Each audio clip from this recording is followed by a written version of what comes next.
नमस्कार। मैं हेना प्रसून बहुत बहुत स्वागत करती हूँ आप सबों का अपने चैनल हेना प्रसून एस्ट्रोलॉजी में।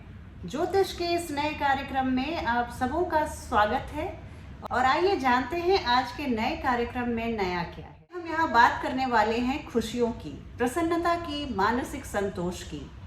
और यहाँ पर मैं ये भी बता दूं कि अंग्रेजी भाषा में दो शब्द हैं, हैप्पीनेस और प्लेजर। और यही इन दोनों हमारी भावनाओं को ये दो शब्द बहुत अच्छे से व्यक्त करते हैं।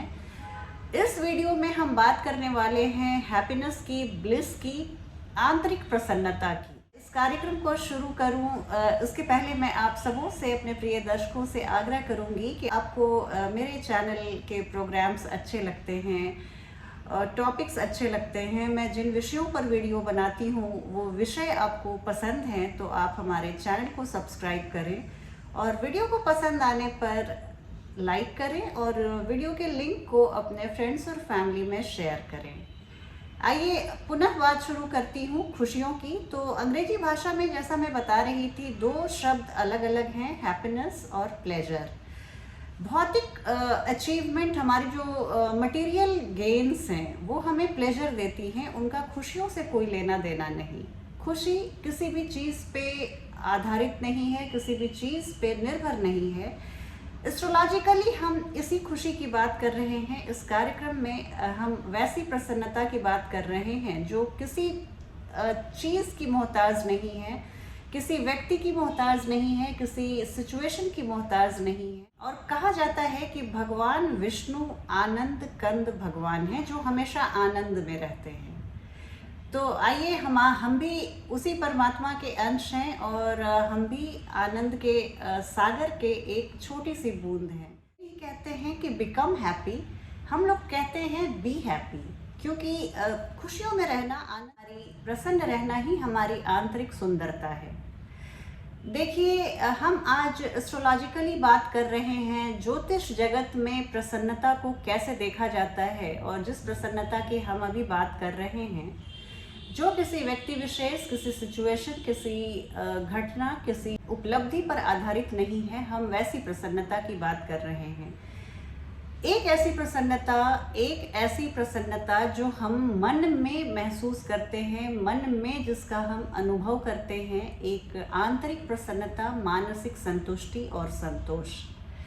ज्योतिष में हम मानसिक प्रसन्नता को बहुत अच्छे से रीड कर सकते हैं। जातक की पत्रिका को देखते हम बता सकते हैं कि ओवरऑल जातक अपनी लाइफ में खुश रहेगा या नहीं। परसूट ऑफ हैप्पीनेस एक ऐसा परसूट है जिसे हर व्यक्ति उस दौड़ में शामिल है और इसे अचीव करना चाहता है, प्राप्त करना चाहता है।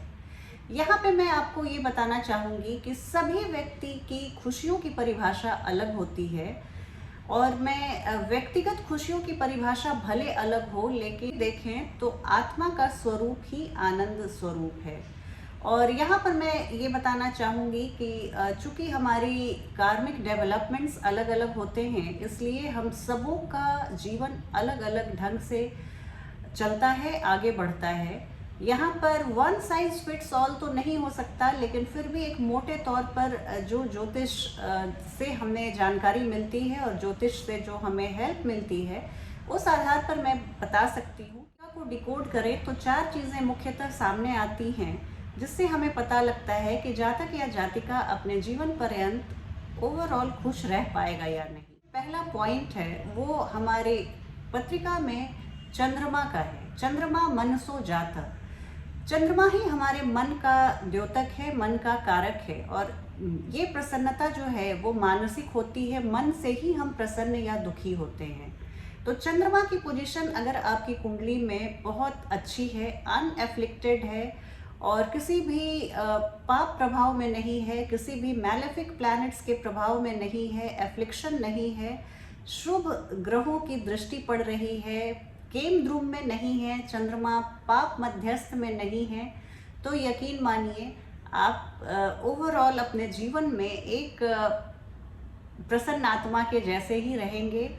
चीज़ों को देखिए, हम ये ज़रूर मानते हैं कि हम सबों के जीवन में सुख दुख ज़रूर आते हैं और ये सुख दुख के पड़ाव को पार करके ही हम अल्टीमेटली उस विनिंग पोस्ट पे जाते हैं। तो यहाँ मैं ये बताना चाहूँगी कि अगर हमने अपने पाप पुण्य को बिल्कुल से बैलेंस कर लिया है, हमारी बैलेंस शीट बिल्कुल बैलेंस हो गई है, तो हमारा जन्म ही नहीं होगा।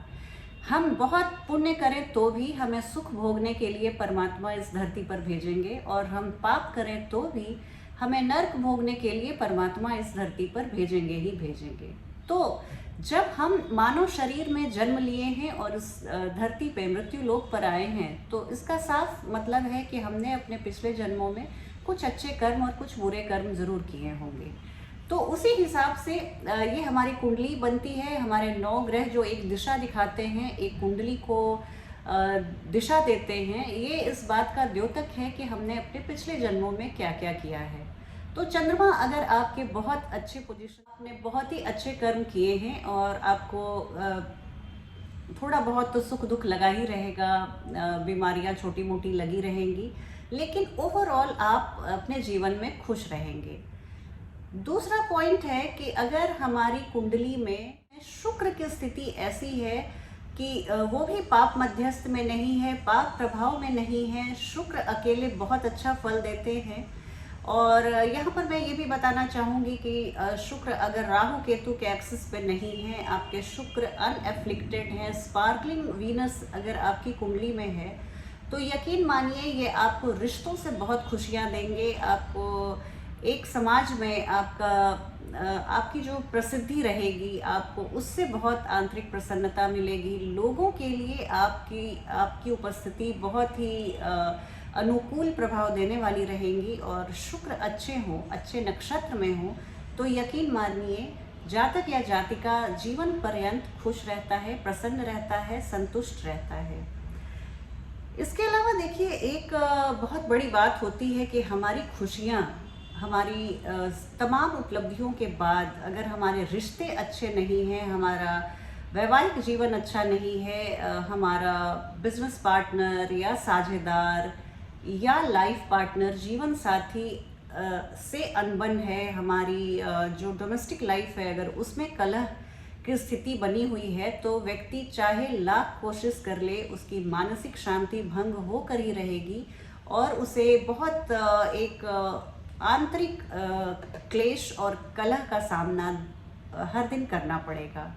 तो यहाँ पे मैं देखती हूँ कि 7th हाउस आपका बहुत अच्छा होना चाहिए। तो आपकी जो ये खुशियों का मैं हैप्पीनेस कोशेंट की बात कर रही हूँ, वो बहुत भरपूर प्रचुर मात्रा में आपके जीवन में 7th हाउस या 7th हाउस के लॉर्ड, सप्तम भाव या सप्तमेश, आपके सप्तम भाव के स्वामी अगर वेल पोजिशन्ड हैं, बहुत अच्छी स्थिति में हैं, तो यकीन मानिए जीवन आपका बहुत ही सुमधुर रहेगा, रिश्ते मधुर रहेंगे, इन जनरल आपको खुशी का एहसास होता रहेगा।